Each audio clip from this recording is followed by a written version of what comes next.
Welcome back. You're watching Morning Rush here on Metro Television. We're getting into our conversation this morning. We're talking about diet and cervical cancer. And our guest this morning is a registered dietitian, Benedicta Kessewaah Addo. She'll be helping us understand some of the foods we should be eating to help prevent cervical cancer. And even when we've been diagnosed of it, what we could do about it with respect to our diet. Bennett, good morning. Okay. Did they affect you with the game? I didn't watch at all. You don't watch at all? No. So you're not feeling the pain? Okay, that's fine. But the whole month, we'll be talking about cervical cancer. We had health practitioners come in, talk to us about it. Now, yours, we're talking about diet. Okay. Now, how important is diet when it comes to cervical cancer?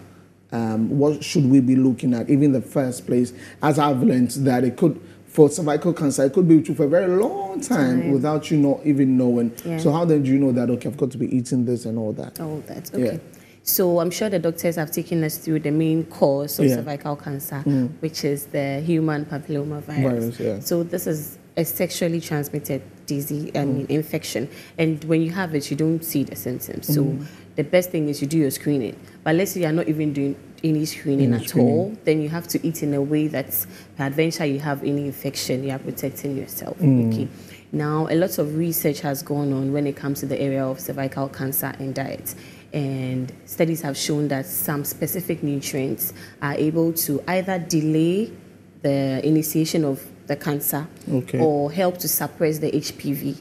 So let's say you have the human papilloma viral infection, but then the way you eat can sort of suppress it so that it doesn't progress into the cancer. And even when you have the cancer, there's like a lower grade sort of, and then a higher one. How you eat can also determine how fast or how rapid everything goes on. So let's look at the particular nutrients. We're looking at vitamin A, vitamin C, vitamin E, and vitamin D.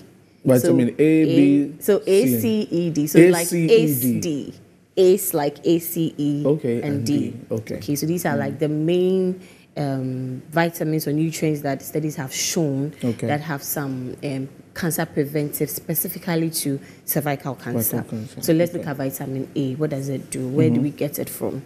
Vitamin A is mainly gotten from meat, fish, etc. But then some are in plants. So what we get from plants is the carotenoid. So then the body is going to now convert it. Let me not bore you with the science bit. So let's just go into what food is giving us what. So, for example, mango, watermelon, tomatoes, green leafy vegetables. So you're looking at things like spinach, like amaranth. Amaranth is alefu, eaten widely in Ghana. All these things are good sources of vitamin A. And it's going to boost your immune system. Once your immune system is strong, it should be able to clear a lot of the viruses. But when your immune system is low, that is when you're going to have the viral infection staying for so long and then triggering the cancer, etc. Then we look at A, vitamin C next. Vitamin C, what are some of the sources? Vitamin C, this one I know, orange. Okay, great. If you didn't say orange, I'll thank you. So orange, citrus fruits, so lemon, orange, tangerine, mandarins, all that family. Then you're also looking at red and green bell peppers, what we call sweet pepper. The one they sell alongside carrots, etc. Also very rich in vitamin C. You're also looking at things like some of the dark green vegetables that we have, so like your kontomire, etc. All that. And enjoy them. Then we'll look at the vitamin E.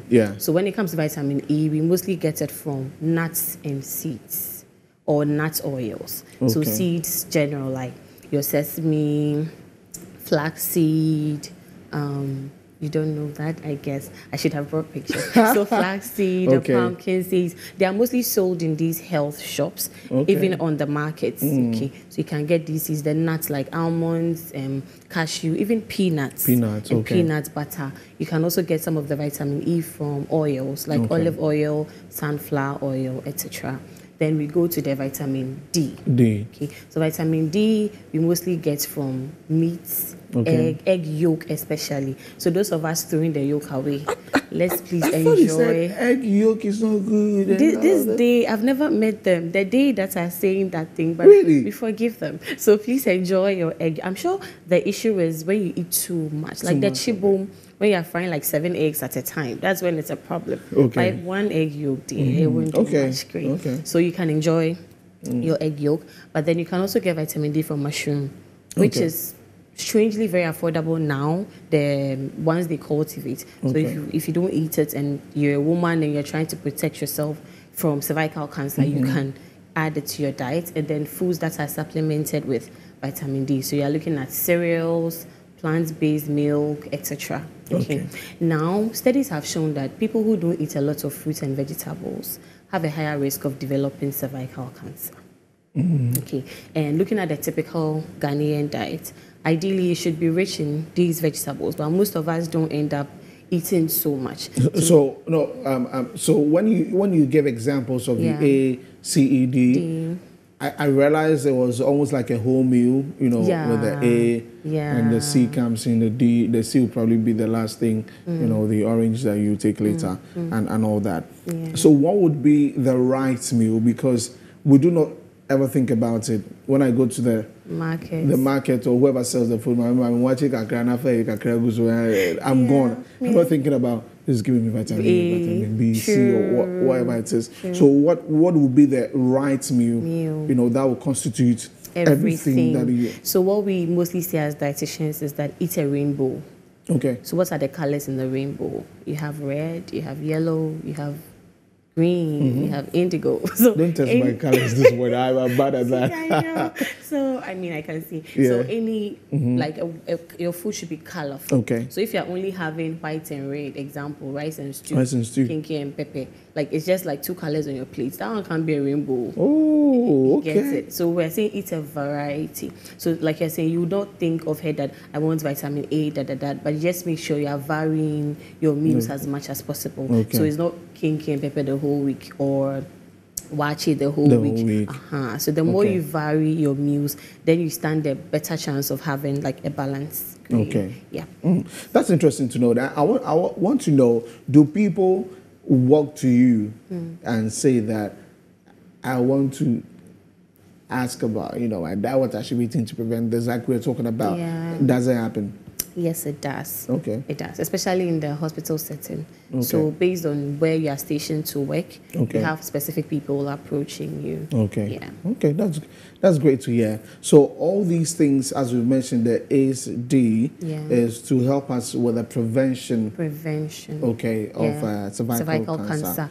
And some test tube studies or animal studies have shown that some of these things can even in a way shrink the cancers, but because these studies have not been done in humans, we can't emphatically say that will be the same for humans. So even if you're having the cervical cancer, you're going through treatment, it's prudent to still eat these things, having in mind that it's going to benefit your immune system. Because once the immune system is strong, your ability to even respond to treatment and everything is better. Yeah, true. That makes sense, though. Yeah.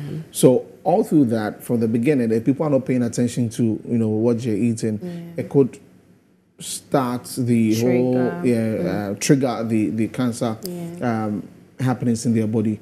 Now, you go through that process of many years without not knowing that you know it, because you've not probably been eating well, and that has also been developing in your body. And eventually you go to the hospital and they say that we think that you have cervical cancer.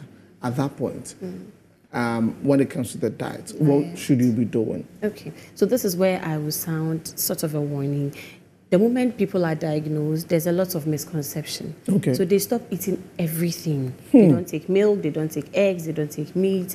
They're literally not eating. Now, the condition itself is like a high metabolic condition. So it breaks down your body fast. That's how come they lose a lot of weight. So when you are restricting yourself so much and literally eating nothing, you're either going to lose more weight.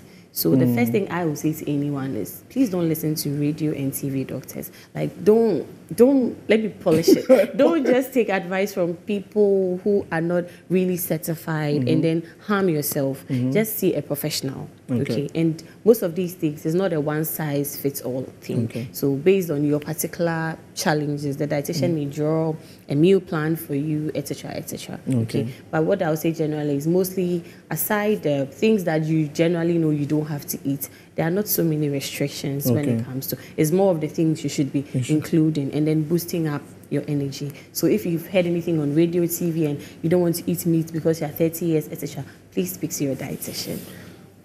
I always have issues with that. You know, so I said,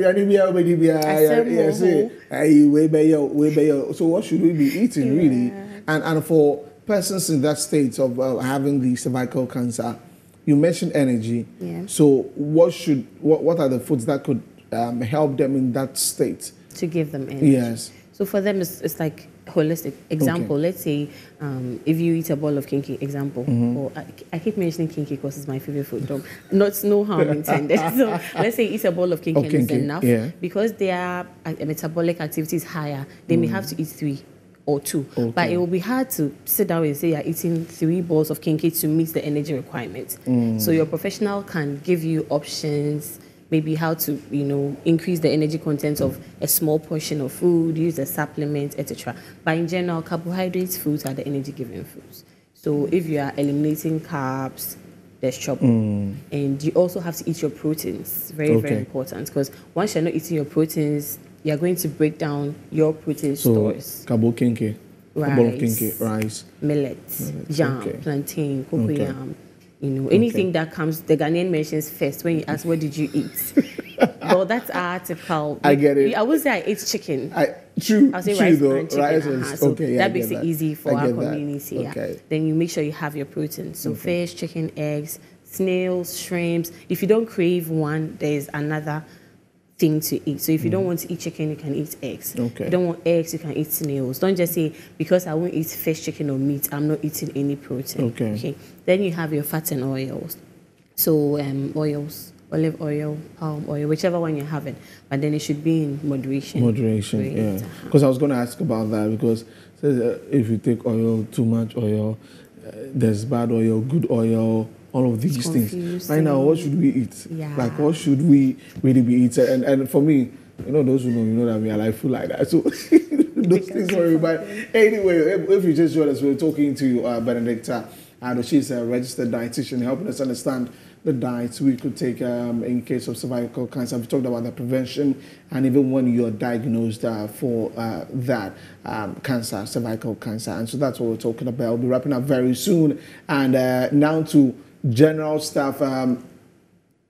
So every cancer in that sense would have the same Not really. thing. Okay. So for example, with some cancers, fish oils are shown to have some beneficial things. But when it comes to cervical cancer specifically, lots of studies have shown it doesn't. But generally, this is what we are looking at. There's a substance we call antioxidants. Now this is how it works. Let's say we have a thief, like robbers just entering the space, and we want to arrest them. We need security, police, etc. So in the body, there are robbers that enter the body and cause disease. So these are what we call the free radicals. Now to counter the free radicals, you need the antioxidants. They are like the policemen that will come and arrest. So once you have antioxidants constantly flooding your body, that means you are also constantly mopping out the free radicals. Now where do we get these antioxidants from? Fruits and vegetables. That's how come a study says that those who eat a lot of fruits and vegetables have a 54% reduced risk of the cervical cancer. So generally, if you eat a lot of fruits and vegetables, you are giving your body enough of these antioxidants. So that would be like general. But all right. So you heard from her. Make sure that you take lots of fruits. Most of them buy them, but it's also good, it's good for your body. Buy the one that you can afford. So there's banana, orange, maybe orange too. Banana, orange, pineapple, watermelon, coconut. And all the others. Apples. Grapes, they might be on crackers. It's very expensive nowadays. Thank you very much, Benedicta, for coming. It's been awesome talking to you. So, Benedicta Kessewaah Addo is a registered dietitian, helping us understand all we need to know about cervical cancer and diet.